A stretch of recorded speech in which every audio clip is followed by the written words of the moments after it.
everyone. This is Dr. Shiva Ayyadurai. Many of you I know were extremely excited and pleased with the video that I did on the Paris Accords and really showing that system or that web of interconnecting systems, showing how it was good that Donald Trump got out of it. And I took a very objective approach there. And since that time, many of you asked me to do other kinds of videos like that. Because we are in the center of education here in Massachusetts, a lot of people come here for college. A lot of students want to understand what their future is. I thought it would be really good to do a nice video on explaining education from the context of student loans and what it means to actually get an education. So I want to walk you through that at a high level. I want to really first talk about, there was a time, let's say before 1970, before the Higher Education Act was put in place, a way that people got educated, which was basically you went and learned a skill. In fact, not so long ago, you went to a master or an apprentice and you learned a skill. You did some type of work for that person or some type of service. Maybe you gave a little bit of money and you got some skill out of it, and then you went into the job market, shared your skill, and you made money from that, and then you were able to have a family and have savings, etc. Today we still have a form of that, and not in the concept of guilds, but in the concept of tech schools.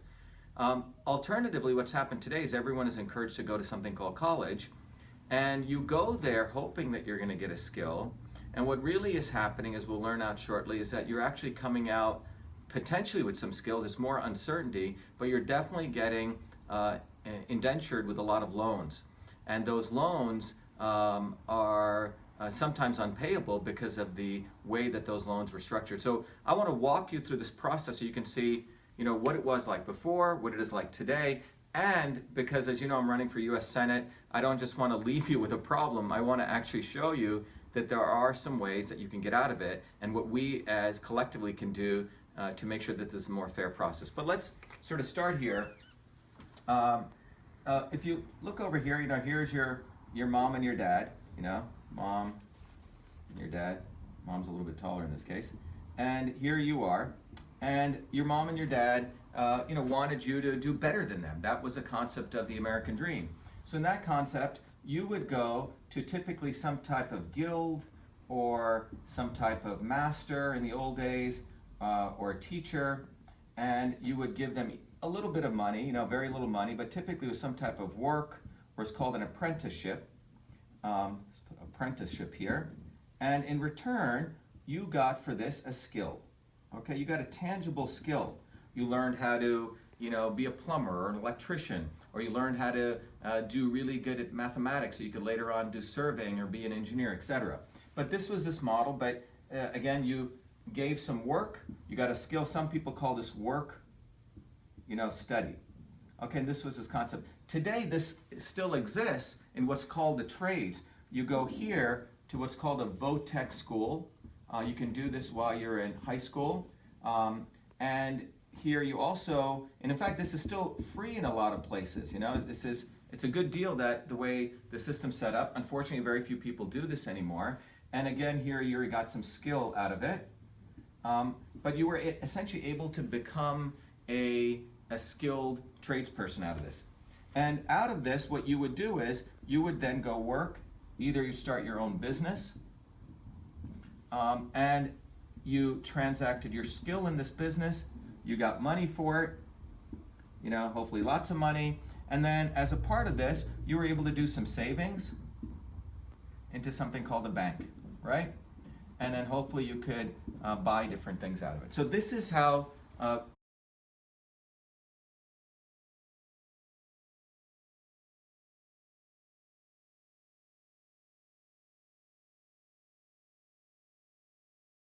sort of like pre-1965, around here, okay? And I'll come back to this. Is before 1965.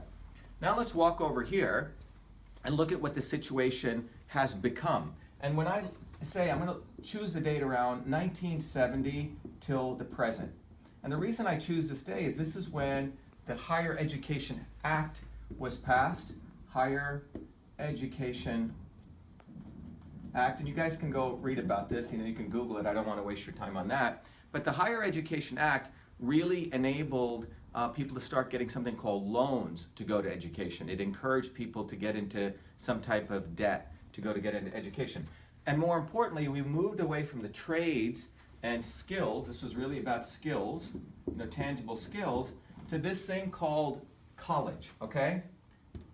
It was, you were college educated, became the order of the day, which means your parents felt like, wow, for you to be better in the world, I want you to be a college educated man. I want you to get your bachelor's or your master's or maybe even your PhD. But the notion of college education became the norm over skills-based education. So what happens here? Here you are again. Here's your mom and your dad again. I made your dad a little bit taller on this side, to be fair. And here you are, the student. And what you want to do is you want to get a college degree. So over here is an institution. I'll put the great things here. It could have some logo on it, And this was called a college, or sometimes a university. Okay? And here you were going not typically to see a master or skills person, but you were sent over here and you got to be in courses, right? Classrooms, lecture halls. And you got stuff, in fact, nowadays you can get a lot of this stuff online, okay? And as a part of this piece, you had to give some type of money here. Most of these colleges today, for example, it can be upwards of $50,000 per year, okay? So for a 4-year degree, we're looking at around $200,000, okay? So you gave money, and the goal was this institution would give you back a degree. And this degree, you could go, the idea was you give your degree, you sell your degree here, and hopefully you got something in return. Now, one important thing here was when this transaction took place, did you actually get a skill? Did you actually get a real tangible skill? Okay, so this became quite questionable. Did you even have a skill here? And the reality is, could you even make any dollars from this? So before, this was pretty, in some ways, guaranteed. You got a skill, and by the way, you got money when you went to work. But here, this has become not so clear anymore. This is why we have a lot of students living in people's or their parents' basements right now, because they don't have, and this is no joke, they don't really have a tangible skill from which they can get some money from it. And it's questionable whether they can even have any type of savings. So the reason I put a lot of these question marks here is this was a pretty nice future. You knew where you were going. And if you look here, lots of question marks. You're unsure if you have skills. You have a degree. No one really knows what that degree is worth. What's really going on? What's really going on? The Higher Education Act incented the parents and the child to get what was called a loan, a student loan, to do this. Before, people were a lot more frugal. They paid as they went, or they were very, very conservative in this kind of decision making. But all of that has changed because what's fundamentally occurred here is these colleges are really not really colleges or institutions where you get an education. They are really hedge funds, and we'll talk about this. They're really investment companies. And what you're going to see shortly is that you as a student are actually used as a collateral or as a piece of asset, like no different than some type of physical asset that's used by this college to actually use you to get the loans given to them, and using those loans, they then invest in a place called Wall Street. We'll come back to this. And from that, they make a lot of money. So how does this work? You want to get a degree. You need about $200,000. This is in the case. By the way, the average, there's about 4.5 million people today who have an average loan of around $40,000. And if you multiply that all out, it's about $1.8 $8 trillion in debt. And you can work out the numbers. But so you want to get this money, your parents may not have 200K, which is probably the case. So what do? They go to these people called service providers. You can put them sort of these banks, okay? We call them service providers. And these service providers include people like Sally Mae. You may have heard of these people. Sally Mae, Navient, okay? They're sort of banks, but they basically are service providers who work with different institutions and they have access to a lot of capital. And when you want money, you literally, I'm going to use I don't have a different pen, but you can, what you do is you apply for a loan. You apply for a loan, okay? So you here are applying for a loan. And they approve your loan, but guess what? Do you get that money coming to you? They call it a student loan. It's not true. The money directly goes to the institution, okay? The dollar flows here, but you are in debt, okay? The liabilities, you, okay? You owe money, all right? The money goes from the service provider to the college, but you are in debt here. It's very important to remember this. It's unfortunate in some ways. I would argue it should really be called a college university loan because they're getting it. This service provider is giving them the loan, and you are the collateral for that loan. And what this means is, and it's even more interesting, in most loans, if you got a loan from a bank, like for example, you know, some of you run businesses, you go to a bank and you ask for a business loan. Let's say there's 3 different people wanting to start different businesses. One guy wants to do a donut store, another guy wants to sell aardvarks, another guy wants to, I don't know, have a landscaping business. The bank goes through all of those business plans and they make very judicious decisions. Why? Because a bank is they are accountable because if any of those businesses go bankrupt, that bank loses money and the business has a right to go bankrupt. So they're very, very judicious. And the interesting thing here is when these service providers make these loans, there's a clause called no bankruptcy, okay? No bankruptcy. The student cannot go bankrupt, which means, in fact, these service providers have the right to garnish the wage of the students for life until they get back their loan paid. The university gets the money. What does the university do with this money? I talked about the fact that these universities are hedge funds, they're investment companies. The university takes the money that they get, they put it into a thing called I'm going to use it, it sounds like a beautiful word, you know, like you hear on PBS, like endowment, okay? They put it in a thing called an endowment. And they have people, guys here, who are called, sometimes I'm going to use the word hedge fund managers, hedge fund or investment managers, who are hired to manage all this pile of money. So this pile of money is coming in here. They're getting, by the way, not only they're getting your tuition money that goes there, they're getting money from grants, okay? They're getting money, these are our federal grants. They're getting money from donors, and you know, they promote their brand and they get a pile of money. They take this money and then they invest it, they invest here, and the university gets returns, return on investment, okay? It's called a return on investment. And the way this endowment and the hedge fund works, it works like a Wall Street hedge fund. However, they don't have to pay any taxes. Let me tell you how this works. Hedge funds work the following way. If you and I started a hedge fund and we took other people's money, let's say we're the hedge fund managers, I took $100 billion in. So let's say I take, in this, I invest about $100 billion of the endowment or hedge fund's money, and let's say that grows by 20%, okay? So the return on that is $20 billion.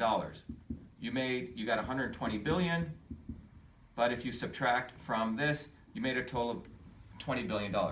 This $20 billion is called your gain. In hedge funds, 80% of this goes back into the people who gave that money. In this case, it goes back into the endowment, which I'm going to put over here. The other 20% is a payout. It's the profit. So in this case, it's $4 billion profit, okay? This profit can go back into the endowment, or a portion of it gets to be paid to the hedge fund managers. And just to give you an idea, Harvard has a $50 billion endowment. When they made money, their hedge fund managers in 1 year, 5 or 6 guys got paid $56 million. Think about it. That's about $8 million, $10 million per person. So these hedge fund guys, this is how they make big salary, big commissions. Okay? My point is, let's just step back a little bit. You're here as a student. You want to go to college. Your parents don't have the money. You go to Sallie Mae or Navient. You fill in these loan applications. They give you the loan. Actually, they don't give you the loan. They say you got the loan. You can't go bankrupt. The university now is getting a nice, beautiful pipeline of revenue from you. You're the asset. You're used as a collateral. And if you ever go bankrupt, they're going to garnish your wages after you graduate. Hopefully, if you graduate. The university, as I said, is a hedge fund. It's an investment company. It puts it into this thing called an endowment. Probably zoom in there. And this endowment, let's say it's $100 billion, invests in Wall Street. By the way, they could invest in private equity. They have all different types of things. They could put it into real estate. Basically, they're moving money around, okay? And I gave the case $120 billion. Let's say comes out of this $20 billion as a gain. 80% may go back into the endowment. 20% is considered profit. And in this case, $4 billion. And either that can go back in here, or you can use that to pay off the hedge fund managers. Now remember this, if private companies did a hedge fund, that 20%, that $4 billion is taxed at 20% rate, okay, the gain, which would be $800 million. So, and by the way, if I told you we have about or as I mentioned to you, there's 4.5 million students out there, or ex-students, about 40K a pop in student loans. So that's roughly, as I mentioned, the 1.8 trillion, okay, in debt that's out there. So there's 1.8 trillion that's actually owed to these guys. Now, if they're not able to pay it, guess what happens? The taxpayers, which is you and I and your parents here and over here, we collectively have guaranteed those loans. So the government is over here somewhere. Let's say the government is right here with these guys, and the government has backed these loans, okay? Backed loans. So let's just look at this. The university gets a great deal. Whether you fail or not, they get your money, they get to invest it, they get returns, their endowment grows. The Sallie Mae's and the Navients are fine. By the way, these guys have done, just look at their profits, they've done beautifully. You're in debt, and by the way, if everything fails, everything goes kaput, the $1.8 trillion, we have a big bubble burst, we as a taxpayers are liable for that, which means all of our taxes will go up to cover that loss. So when you look at this entire scam, which is what it is, unfortunately, it was engineered by politicians somewhere over here, you know, in the halls of Congress. Politicians over here engineered this on behalf of the college people. They engineered this on behalf of the service providers and Wall Street. And you and I will be stuck with this $1.8 trillion, you know, in a bubble when it bursts. And you as a student have an unfortunate situation where you won't even know if you will ever get a job and whether your skills. So that's what the situation is, okay? I hope that makes sense here. So what's the solution? There is a solution. And the solution is actually quite simple. It's called a very simple word. It's called accountability. It's called making everyone accountable in this. So my solution is, what happens if the following happened? When you apply for a loan and you get the loan, your parents, by the way, may have to co-sign that loan. You may have heard that term, which means if you fail, your parents' house could be mortgaged, okay? Your parents may have to work for the rest of their lives to pay you off, okay? Or may have to sell their assets. What about if we made the university the co-signers? this is really the solution. One of the big solutions that the first thing we need to do is make the university the co-signers. What that means is that when this loan comes, because they are getting the money, let them back that loan note, which means if you are not successful, which means if you're not getting on the path to getting the right education, which means if you're not getting the right skills so you can actually go out of business and be successful, they should be liable. Because right now what happens is once they get your money, you know, most of you, some of you know, if your parents or your students, you know, the quality of education here, it's not the professors in the old guild model is even showing up. They send their graduate students. They send TAs. And the professors out, like in the case of Elizabeth Warren, making $350,000 for teaching one course, the high cost of courses, they're getting bloated endowments, and everyone's winning. However, if we have the university co-sign the loan, because many of these universities are telling you how great they are, how they're going to help you out, well, let them put their money where their mouth is. Let them co-sign the loan. The number two thing we should do is these endowments here should be taxed at the hedge fund rates. Now, this would mean about $800 million. So if we have $800 million, that's per year. Think about that in this case. $50 billion in the case of Harvard, let's say 20% return, that's $10 billion return. Tax it at the hedge fund rate, $200 million. You put that in a fund and let that, and maybe the university takes some of it, give it perhaps some to these hedge fund managers, but some of it set aside for you, the student, because you actually were used as a collateral over here to have this university get that loan. So anyway, in summary, let's finish this up. In the old days, which was not so far ago, you know, a couple of generations, maybe 60s and beyond, there was a little more a direct route. You went to a teacher, master, you got a skill, you were out there, you were empowered, you had pretty good idea what you were going to make. Over here now, you want to go to college. Just after 1970, the Higher Education Act pushed this. So you go to college, your parents want you to get a college degree. In order to do that, you got to get a student loan. You can never go bankrupt. The service providers will garnish your wages. The university may or may not give you a skill. They'll probably give you a degree, but there's no accountability. And the university does quite well. Their endowments, if you look, all these university endowments have grown beautifully. The administrators' salaries have gone up beautifully. Not all the times professors, unless you're Elizabeth Warren. She's done quite well. But the bottom line is a student and the family are entering into uncertainty. These people don't have as much uncertainty. So anyway, I hope this has been helpful. Again, you know, our campaign, Shiva for Senate, you know, objectively is really focused on bringing this country together, you know, real problems to real solutions. I hope this video was valuable, and we'll have more of them, but keep an eye out for our campaign. Thank you. This is Dr. Shiva Ayyadurai. Be well.